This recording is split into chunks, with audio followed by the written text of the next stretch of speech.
Histoire de Chine est un podcast de la Société d'histoire des Français de Chine. Il est animé par Michel Chapdelaine. Bonne écoute!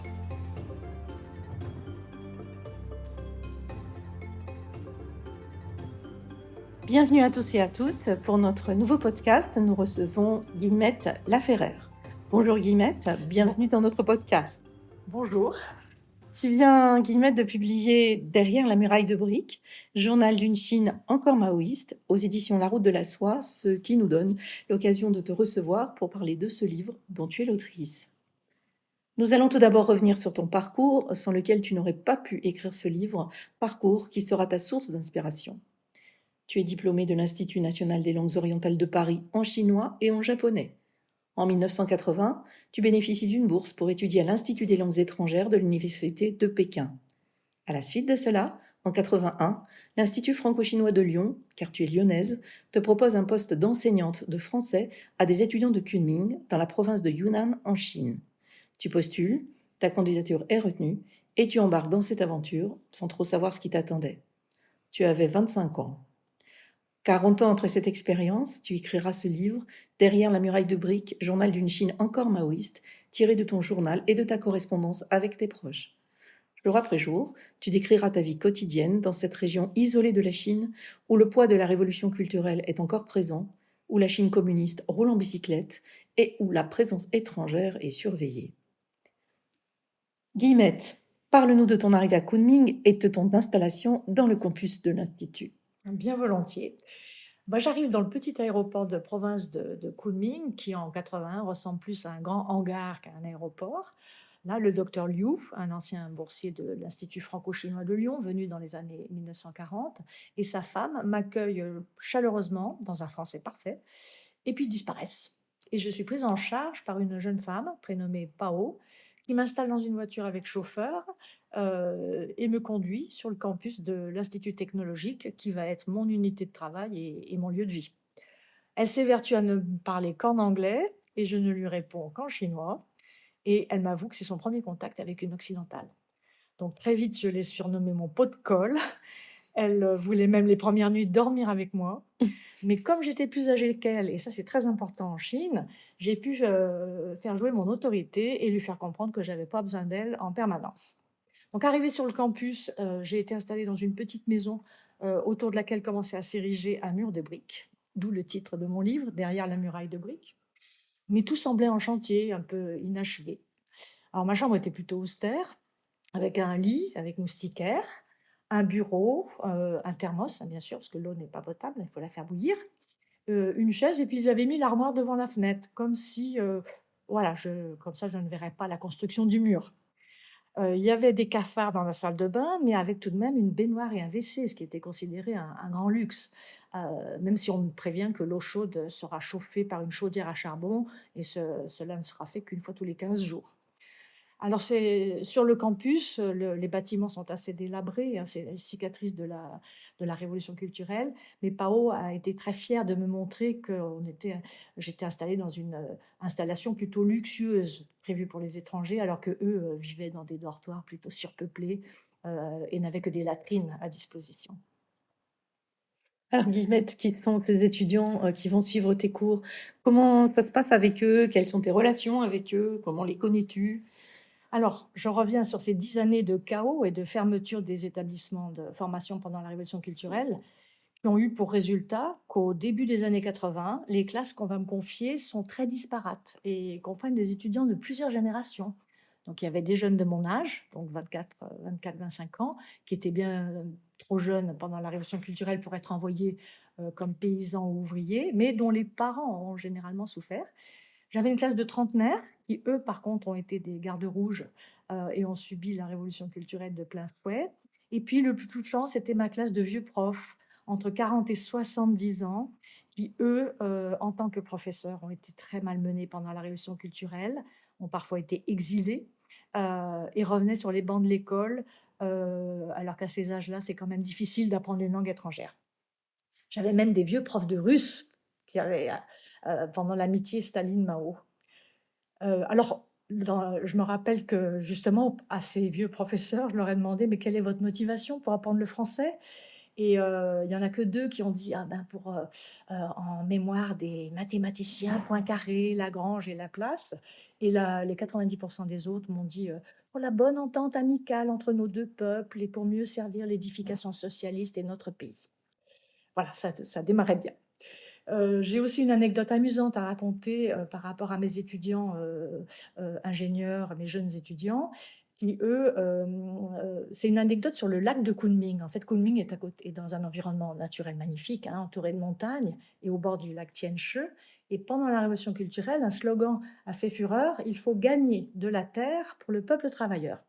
Alors comblons le lac avec des pierres». Et donc certains de mes étudiants ont charrié des pierres pendant plusieurs années, détruisant complètement l'équilibre écologique du lac.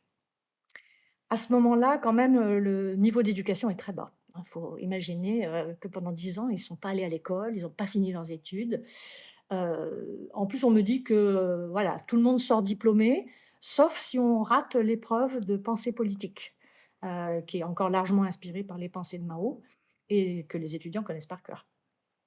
Alors certains profs aussi, se vengent des étudiants qui leur ont fait subir des humiliations pendant la révolution culturelle, et un de mes étudiants a échoué à cette fameuse épreuve de pensée politique parce que son professeur, malmené pendant la révolution culturelle, était persuadé qu'il avait fait partie des gardes rouges. Donc il a collé l'étudiant. À Kunming, le vendredi après-midi était encore réservé aux réunions politiques. Donc il n'y avait pas cours, et les étudiants et tout le monde, le personnel de la cantine, tout le monde allait à ces réunions politiques. Une autre anecdote rigolote, c'est que dans ma classe de vieux professeurs, les habitudes de cracher en Chine à l'époque étaient encore bien ancrées. Donc le premier cours, je les vois qui crachent par terre. Alors là, je leur explique que quand ils rentrent dans la salle de classe, ils investissent un petit coin de France et qu'en France, on crache pas. Donc ils se mettent à se lever et à aller cracher par la fenêtre. Donc je leur dis: «Ben non, on crache pas par la fenêtre non plus parce que vous voyez, moi l'autre jour, j'ai doublé un bus en vélo et je m'en suis pris plein la tête». Alors ça les a fait bien rire, et du coup, ils découpaient une page de leur, cahier, ils crachaient dedans, et à la fin du cours, tous les bureaux étaient couverts de papier blanc comme s'il avait neigé dans la classe. Alors je vais peut-être dire un mot sur les méthodes de pédagogie, chinoises qui sont encore basées sur le par cœur, hein. Ils sont habitués à répéter à voix haute, à tout fort, tous ensemble, beaucoup plus qu'à réfléchir, et rares seront les étudiants qui auront le courage de me dire qu'ils n'ont pas compris, parce qu'il ne faut pas perdre la face devant, les autres. Donc ça, c'était vraiment très difficile pour apprendre une langue étrangère. Heureusement que je parlais chinois et que je pouvais passer en chinois pour les soulager quand ils n'avaient pas compris. Et puis, je voudrais aussi insister sur le fait que plus qu'un professeur de langue, j'étais la représentante de mon pays, dont ils ne connaissaient absolument rien, si ce n'est la propagande anti-occidentale diffusée à la radio, à la télévision ou à la presse. Par exemple, les Français dorment avec leurs chiens, les enfants n'aiment pas les parents, le chômage est énorme en France. Donc, il a fallu quand même que je contre un peu toutes ces allégations, et je passais souvent en chinois pour expliquer la vie en France, et d'ailleurs, c'est ce qui plaisait le plus à mes étudiants, c'est d'apprendre, véritablement ce qui se passait en France et pour la jeunesse française. Alors certains de mes étudiants, garçons, me déclareront leur flamme dans les copies, mais bien sûr, sachant que je les exposerai jamais, ils avaient une entière confiance en moi. Et puis j'ai fait une erreur de débutante au mois d'octobre, à ma jeune classe que j'aimais bien, de géologues et d'ingénieurs. Je leur ai dit: «Bah, faites-moi une petite rédaction sur votre vie pendant la Révolution culturelle». Évidemment, il y avait le chef de classe, espion, qui rapportait tous mes faits et gestes aux autorités. Donc ils se sont dit: «Mais qu'est-ce que c'est que cette Française qui se mêle de politique?» Donc j'ai dû faire mon autocritique devant les autorités de l'institut, mais finalement, je m'en suis bien sortie en disant que j'étais l'amie de la Chine, que je voulais donner des bonnes notes aux étudiants et que c'était un vocabulaire qu'ils connaissaient très, très bien de cette période.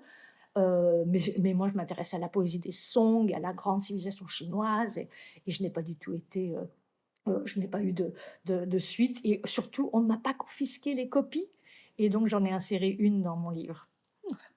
Oui, c'est une lettre très intéressante d'ailleurs, hein, pour l'avoir lue.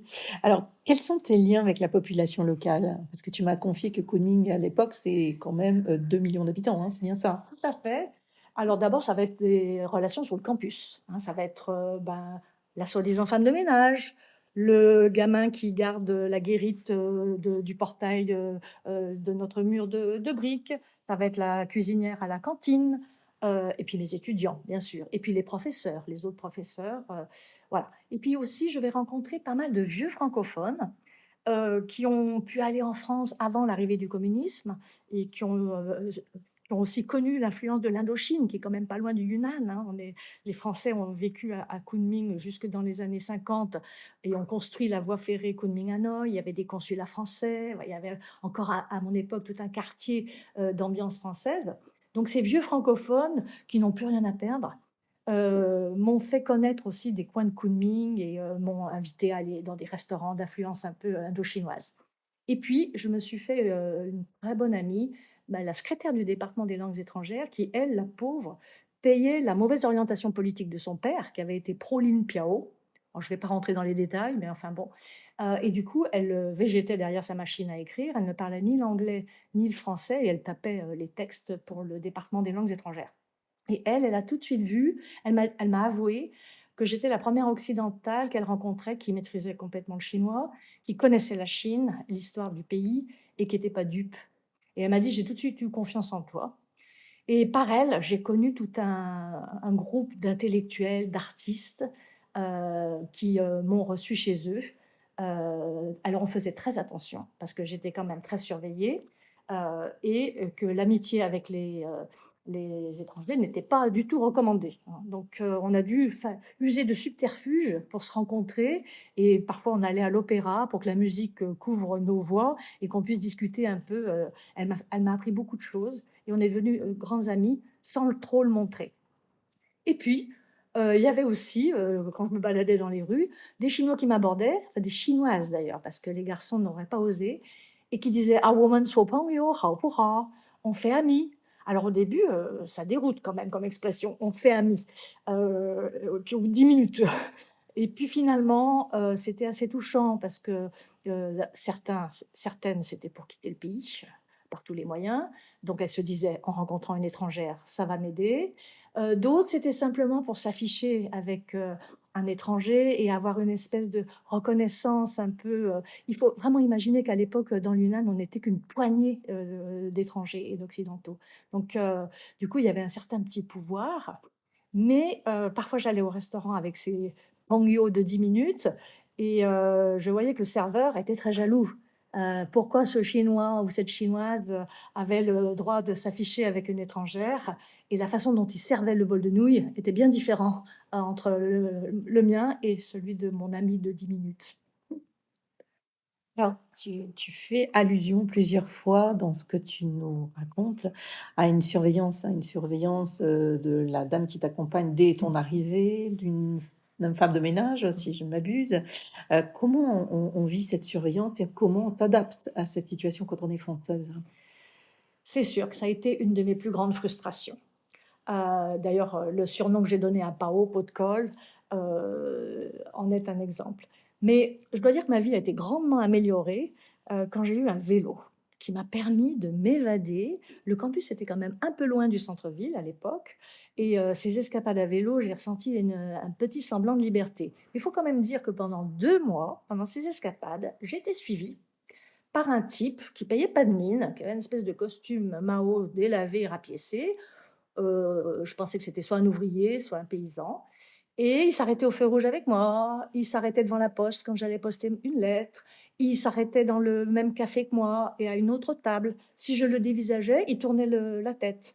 Ça a duré ce petit jeu pendant 2 mois. Donc en fait, ce jeu de filature. J'imagine qu'il était certainement au parti communiste et qu'il devait remplir un dossier, sur cette étrangère dont, les autorités avaient peur parce que je parlais la langue, je lisais la presse chinoise et j'étais en fait la seule à ce moment-là. Les Américains qui étaient là, une poignée d'Américains, hein, qui étaient à l'université de Yunnan, ne parlaient pas le chinois, ou très, très peu, juste de quoi se débrouiller. Donc pour moi, pour eux, j'étais une espionne Et il y avait une paranoïa, à l'époque des autorités locales, que les espions sont là pour découvrir des secrets d'État. Alors les secrets d'État, ça peut être le nombre de millimètres de pluie qui tombe à Kunming, ça peut être le libellé d'un examen pour entrer, aux affaires étrangères, enfin bon, voilà. Heu et donc on était extraordinairement surveillés, sur les allées et venues, sur ce qu'on disait pendant nos cours, heu et c'est tout un espèce d'aéropage qui, s'agitait autour de nous, donc pas haut, mais c'était aussi, la femme de ménage, qui était certainement, au parti communiste, mais diplômée des langues étrangères, hein. Le petit gamin dans sa guérite, à la cantine, enfin voilà, tout ce petit monde qui, celui qui nous donnait notre courrier quand on avait du courrier, tous ces gens-là, écrivaient un rapport sur nous. Et puis au bout de 3 4 mois, le rapport était suffisamment conséquent, on s'est rendu compte que j'étais pas dangereuse, on m'a laissée un peu tranquille. La seule frustration qui a duré pendant tout le séjour, c'est l'ouverture du courrier. Donc le courrier que j'envoyais, je savais il passait à la censure. Donc ce qu'on faisait avec les autres, occidentaux, on essayait de repérer des touristes, il y en avait très peu à l'époque, et puis quelques chefs d'entreprise qui venaient dans l'hôtel du Lac-Vert. Il devait y avoir un ou 2 hôtels à l'époque à Kunming, c'est tout. On repérait ces gens-là, on leur demandait de poster notre courrier à l'extérieur du pays. Donc on faisait confiance à des gens qu'on ne connaissait ni d'Eve ni d'Adam, plus qu'à la poste chinoise. Et pour les courriers qui arrivaient de France, ceux-là étaient ouverts à la censure et restaient plus ou moins longtemps selon que les censeurs arrivaient à comprendre les pattes de mouche et l'écriture cursive de ma mère, par exemple. Et une fois, j'ai rigolé après, mais j'ai vu un petit idéogramme au crayon papier écrit à côté d'un mot où le censeur avait dû s'arracher les cheveux pour essayer de comprendre ce que ma mère voulait dire. Voilà. Donc ça a été quand même une grosse frustration parce qu'il faut bien que les auditeurs qui nous écoutent savent qu'à l'époque, mais il y avait que le courrier comme lien avec, ma famille, mes amis, et pas de téléphone, il n'y avait pas d'internet, hein. On était vraiment isolés au bout du monde et c'était le seul lien avec nos proches. Tu es resté combien de temps à Kunming? Alors 18 mois, 18 18 mois. mois. Alors il y a eu aussi à un moment la paranoïa des micros. Alors c'est surtout venu des Américains, qui ont, dit: «Il y a des micros truffés dans nos appartements, il y a des membres de l'ambassade qui viennent, il faut qu'on se retrouve, dehors», enfin bon. Alors avec mes 2 collègues américains, pendant quelque temps, on a baissé un peu le ton. Moi, j'ai regardé partout dans la maison, je n'ai pas vraiment vu de micro, mais bon, alors on allait un peu dehors pour faire nos conversations, et puis au bout d'un moment, on s'est lassés. On s'est dit: «Bon, s'ils nous mettent trop de contraintes et trop de surveillance, on va pas honorer nos contrats et on va rentrer chez nous». Et puis du coup, les autorités, ont relâché un peu la bride, mais j'ai quand même su que moi, je n'ai pas été remplacée parce que le gouvernement chinois a décidé que les expertes qui viendraient enseigner les langues étrangères ne devaient pas parler le chinois et ne devaient pas être sinologues. Voilà, donc ils ont eu beaucoup de mal à nous remplacer. Alors comment on revient en France après une telle expérience, hein? Parce que tu étais toute jeune tout de même, tu as dû rentrer dans cette vie chinoise, on l'a dit, au fin fond de la campagne ou presque, même si c'était grand. Comment on revient? Alors, c'est vrai que l'austérité de la vie, de la plupart des Chinois que j'ai côtoyés et puis quand même, la mienne aussi, était d'un tel contraste, avec le monde dans lequel j'ai atterri à Paris à mon retour, que j'avais l'impression que cette expérience ne pouvait se raconter, qu'à des gens qui l'avaient vécue eux aussi, et qu'on ne croirait pas. Il faut aussi s'imaginer qu'en 82-83, il y avait encore beaucoup de sino naïfs dans la gauche française à l'époque, et puis j'étais complètement déphasée, hein. Je me rappelle que ma sœur aînée devait, me prêter des vêtements et me dire comment me coiffer pour aller à des entretiens d'embauche. J'avais été en pantalon Mao pendant, tout ce temps-là, j'avais sans aucune coquetterie, je ne savais plus comment, j'étais déphasée par le monde, occidental. Et d'ailleurs, paradoxalement, le choix d'avoir fait l'étude d'apprendre cette langue difficile et de m'exiler, au Yunnan, ça a été presque un handicap après pour m'insérer dans la vie française, à l'époque. C'était trop tôt. Dans les années 80, on n'avait pas besoin de gens qui parlaient chinois, enfin pas beaucoup. J'étais l'originale, même dans ma famille, on m'appelait la chinoise. Et puis, paradoxe, parce qu'en Chine, malgré mon aspect physique, on me disait que je ressemblais à une femme du Xinjiang, avec mes nattes et une femme d'Asie centrale, et ben, j'ai toujours été l'étrangère. J'ai toujours été la jeune. Donc je me suis sentie quand même isolée et assez déphasée. Et puis alors mon caractère s'est un peu modifié également, puisque moi je suis plutôt un peu une personnalité méditerranéenne, j'aime bien les contacts, je suis sociable et directe. Et en fait, en Chine, il a fallu que je sois toujours sur mes gardes, que je compose un personnage. Je suis l'amie de la Chine, je suis un bon prof, je suis la Française sage et vertueuse, qui donne une bonne image de son pays. Et voilà, donc j'ai souffert de ne pas être moi-même et d'avoir imposé un carcan à ma personnalité. Et puis alors ces contraintes de surveillance dont on vient de parler, me poussaient à dissimuler, à ne pas être vraiment franche, pour obtenir ce qui me tenait à cœur. Un visa pour mes parents, un billet de train, donc parfois je mentais pour arriver à ou vous savez en Chine on dit jamais non de toute façon, donc voilà, j'ai appris à jouer un peu ce jeu-là aussi, à jamais dire non, puis à faire ce que je voulais. Et puis aussi à être résiliente devant une administration bornée, souvent incompétente. Mais le revers de la médaille de ça, c'est que finalement, on profite de tout petits bonheurs, hein. Arriver à un guichet et qu'on ne vous ferme pas au nez, obtenir une couche dure quand on n'a qu'un siège dur et qu'on doit passer 3 jours dans le train. Tous ces petits riens font que ça se transforme en grand bonheur. Heu Je souligne quand même aussi, parce que moi j'ai eu la chance de pouvoir découvrir ce livre, il contient une très belle carte et surtout des belles photos qui sont les témoignages d'une Chine qui n'existe plus aujourd'hui, hein, de Kunming, mais pas que, puisque Guillemette a pu aussi faire des voyages, effectuer des voyages dans tout l'ouest de la Chine et elle a ramené de très très belles photos. À ce propos, Guillemette, est-ce que tu aurais une anecdote à raconter sur ce que tu as pu voir qui aujourd'hui a complètement disparu ou a changé de Ou a forme. changé. Voilà. Alors, merci de me donner cette occasion de parler de la foire de Tali et de la course de chevaux. Donc Tali et Litiang sont à l'ouest, nord-ouest du Yunnan. À l'époque, on a mis quand même 2 jours pour atteindre Dali parce que aujourd'hui, il y a une grande route, presque une autoroute. Et donc, dans ce coin du Yunnan, les ethnies qui habitent dans ces contrées montagneuses avaient l'habitude de se retrouver une fois par an pour une grande foire où ils troquaient leur production et où il y avait une course de chevaux. Évidemment avec les petits chevaux tibétains.